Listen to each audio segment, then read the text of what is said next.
About ready to come and take it. Okay, good. Then don't look down. Okay.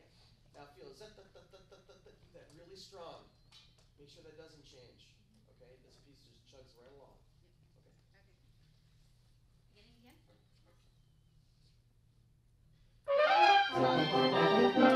What are you looking at? I'm looking. I don't know. I don't know what I'm looking at. Okay. The time is going to look at. Okay. And I will leave your score here. Yeah. So if you need to reference it for something to start Okay. someplace, you can do that. I don't expect you to have no perfect memory of the score. Sorry.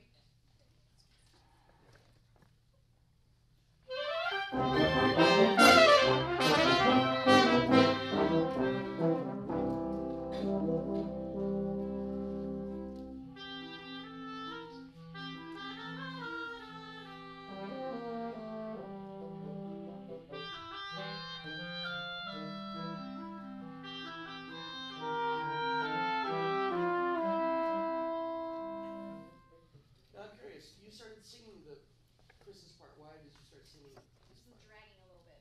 He was dragging, okay. So Chris, how well could you hear her singing as you were playing? I could hear it. Could you tell that she thought you were dragging? No, I was confused why she was doing it.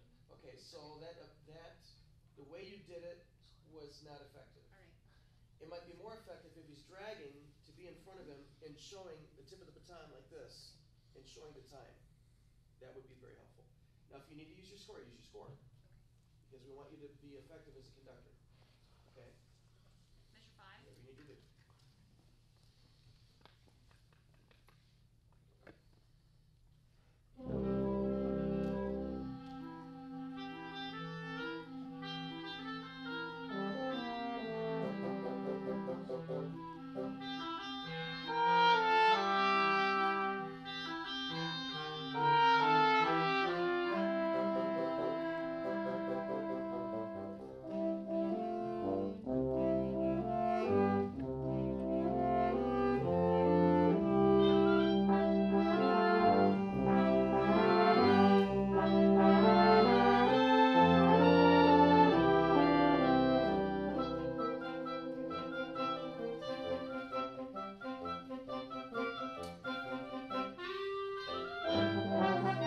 Right on measure 26.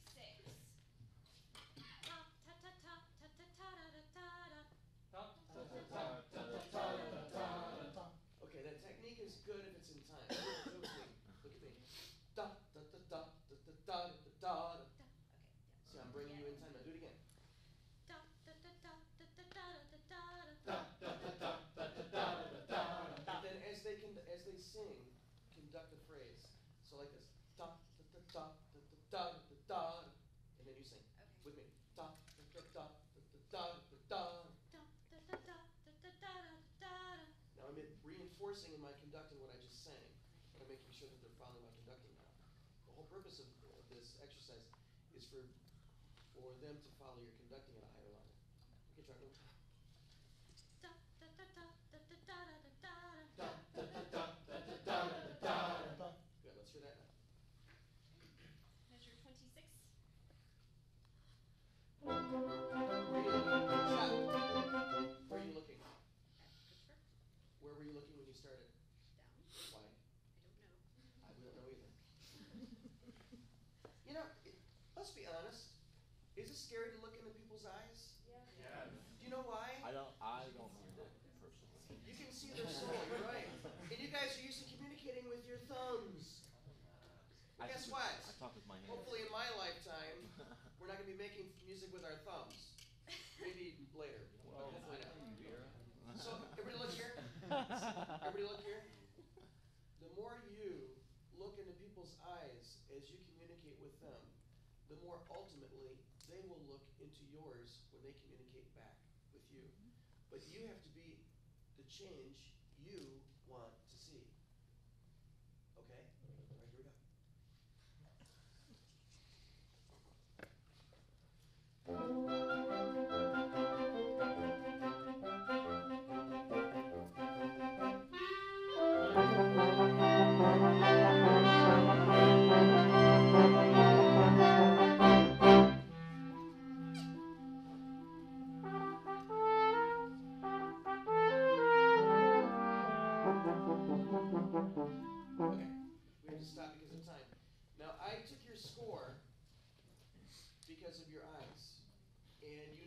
score well, but not enough for you not to use it.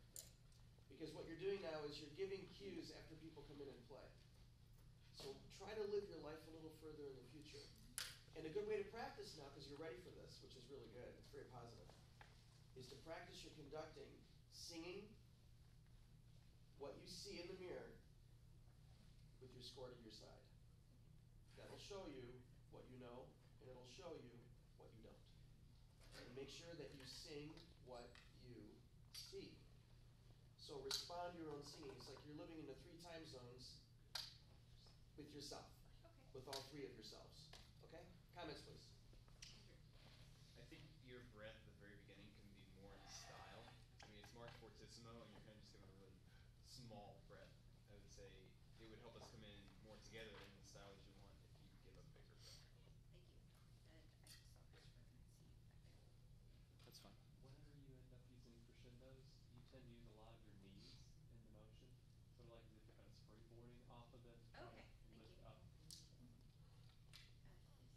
Two things, and I'll use since Chris was talking to you just now as the first example with the eyes that we were talking about. You were very much so engaged in looking directly in his eyes.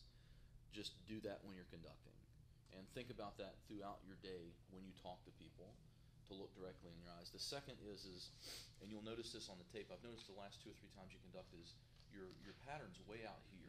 Yeah, it seems to be getting further out. It does, yeah, and you really need to bring it more center, because what's happening is you're beginning to do some good stuff with your face, but because you're conducting out here, nobody sees it, because they're watching for the pattern and they overlook your face because it's out of their frame of reference. So really all you've got to do is go from this to this and bring everything with shoulders in, unless you really need to get big, but right now you don't.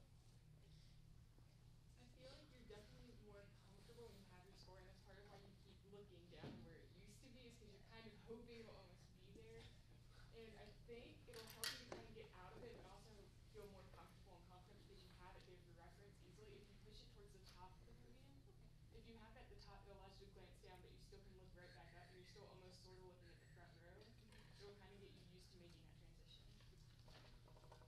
What Aaron said is so true. The score becomes our security blanket. And then what we saw is very common. We take someone's score and they still look down where the score normally is. It's just, that's very common. And it doesn't take long to get over that. Right, Mr. Rose? No. It doesn't take long to get over that. We all go through that. Okay? Thank you very much.